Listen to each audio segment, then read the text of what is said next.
It's the Maxfield part that draws attention to the tugboat lineage in my family. To recap, my father is a merchant marine pilot.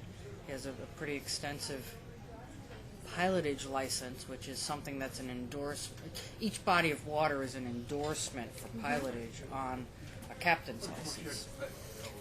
And my father wouldn't tell you this, but his peers have told me he has one of the largest pilotage licenses on the East Coast.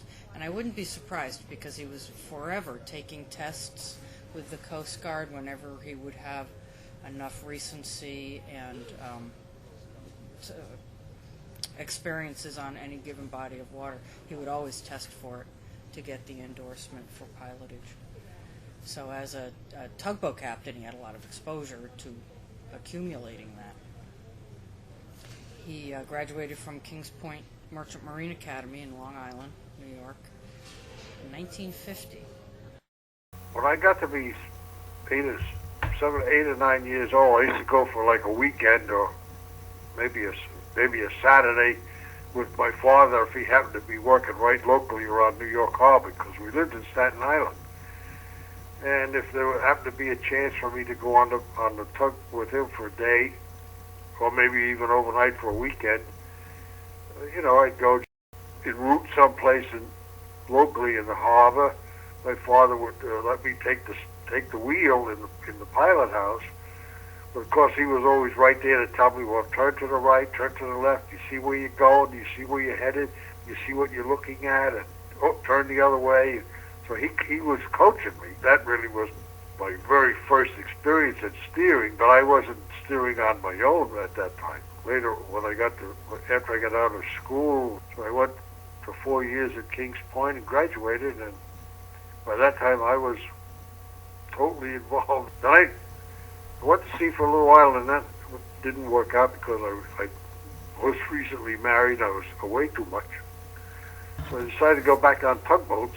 My father was away a lot. During the war, he was away a lot on coastwise trips. At the bicentennial in 1976, the country was 200 years old. I was a skipper on the tug Mobile 1.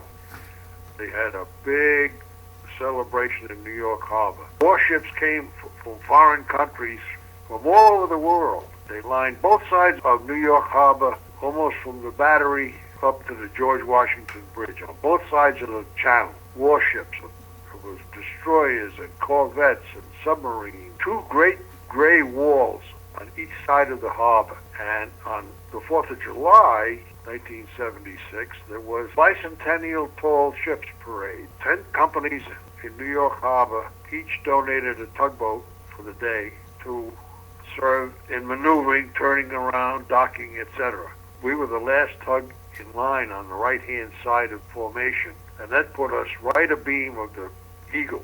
Of course, the Eagle was the host ship. So I was on the Mobile 1, and it was the nicest day I'd ever been on a tugboat. So that's my most memorable experience. When Lindbergh came back after his solo flight across the Atlantic, he came back to this country on a destroyer.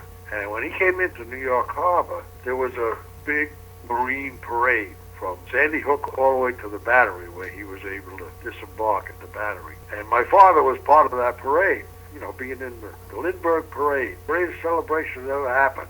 And I don't think it was quite as big as the bicentennial parade that I was in. So we were both in the special parade. My mother had the care of more or less raising my two sisters and myself. As we grew up, as I said, my father was away most of the time. She had to be concerned about discipline and care. She was strict with meal time.